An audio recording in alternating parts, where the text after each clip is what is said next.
is HPC? What is high performance computing?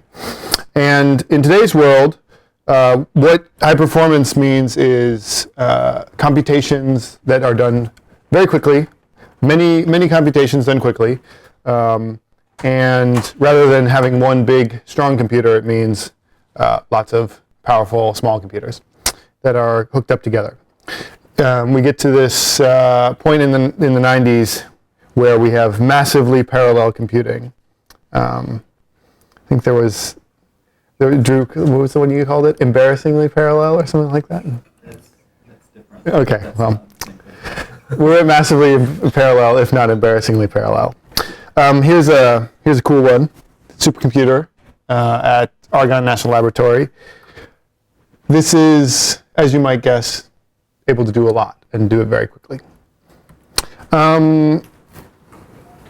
The idea, one of the cool things about this is that rather than needing specialized CPUs like back in the day, you can just take stuff off the shelf and just get a bunch of them. And so what really the innovations are is in the ability to make a bunch of regular CPUs run together.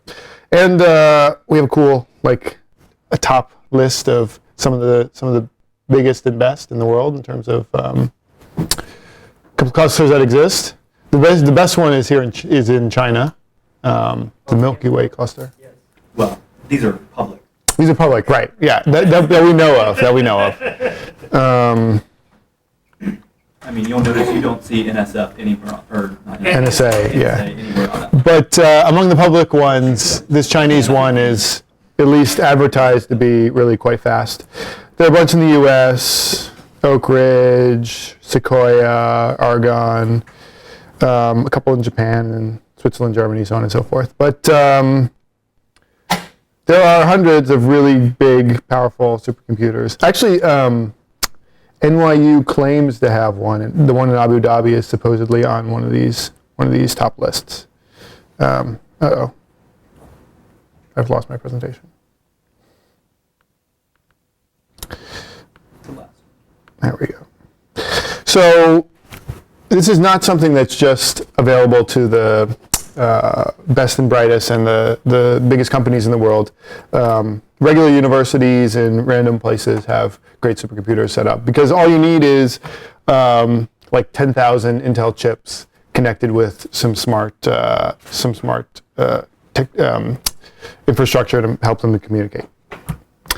So there are two main types of high-performance computing today, which is distributed and cluster. Distributed is when you have a network that connects a bunch of different computers in different places, and you distribute tasks among them. So, for example, if we all connected our laptops together on a network and had tasks, like if one person had some ridiculous thing they needed done, they could then send it out, and anyone whose computer wasn't being used at that moment would be assigned a certain part of it, and so you can take advantage of resources in many different places.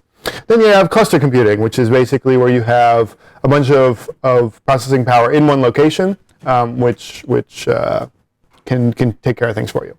And that's what we're doing today. NYU has a number of clusters, and in the research portal,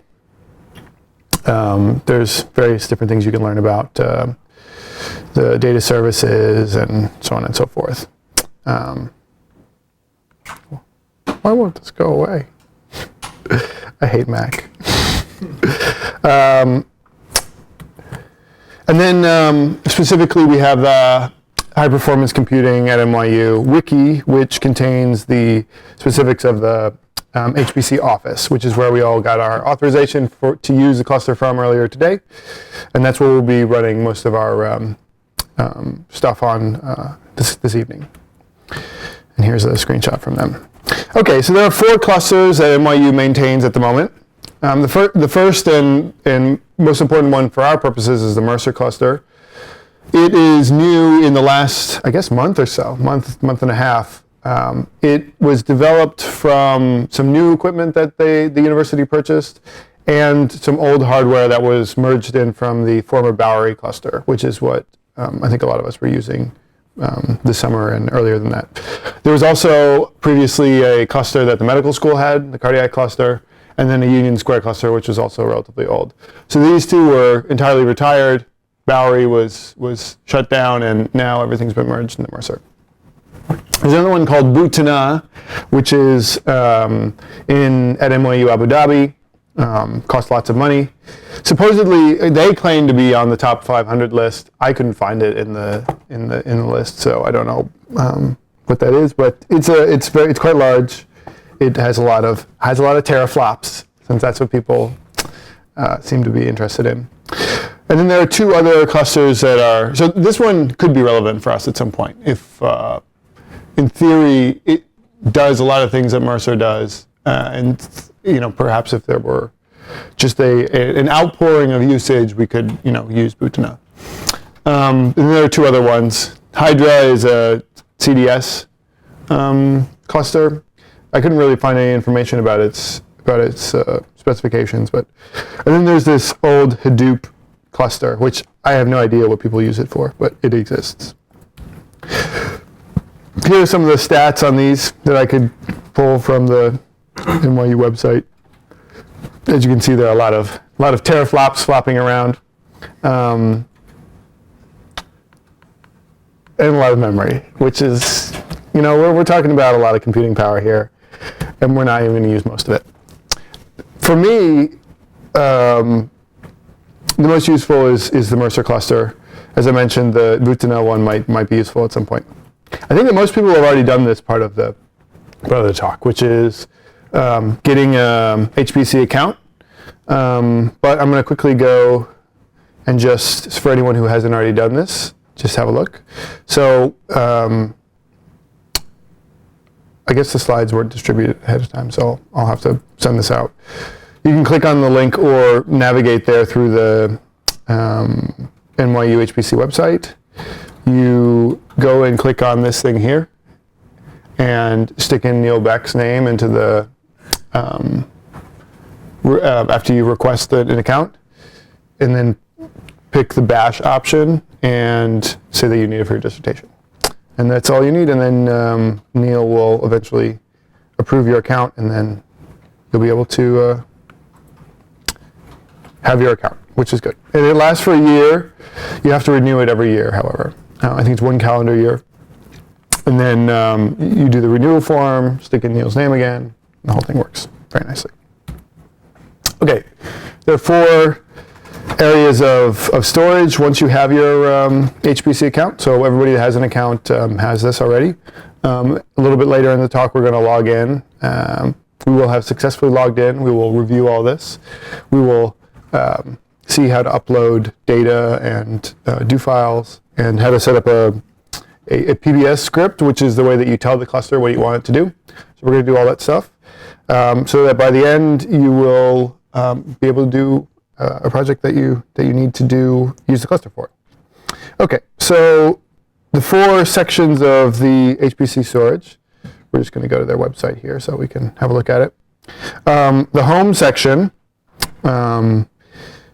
Basically, they differ by whether they're backed up and then whether they're flushed, which means if you don't use it for a certain period of time, does all the data get erased?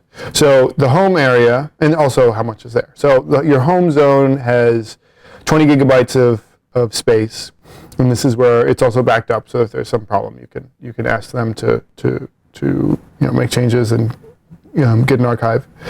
From the archive. And it's not flushed, which means that you leave it there, it will always be there. So you can leave, for example, key data sets that you regularly want to return back to. The archive section is you actually have to pay for. If you want to, you can, you get 2 terabytes on its own, and then you have to pay for additional terabytes. Then there's Scratch, which is kind of your main workspace.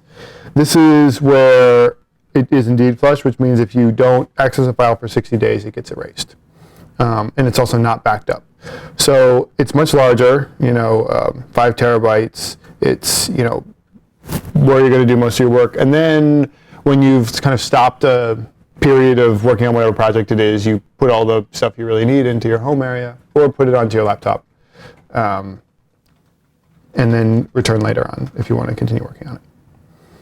And there's also this medium-term backup area, which is not flushed, but it's also not backed up. So that you can kind of like manage your data as you like. So that's the 4 folders that you're going to have on your account. Now, in order to access the cluster, in this case we're going to do everything on Mercer, you need to use SSH. And on Mac, you have that already through just through the terminal. For Windows, on the other hand, you need to have an SSH client. So if you are following along now and you want to install any of this on your computer and you're using Windows, you should now go and download this, putty.org. What this does is allows you to set up a secure shell tunnel, which allows you to move files to and from the cluster, and that's your main sort of interaction with the cluster. And in a minute, we're going to set that up for all the Macs.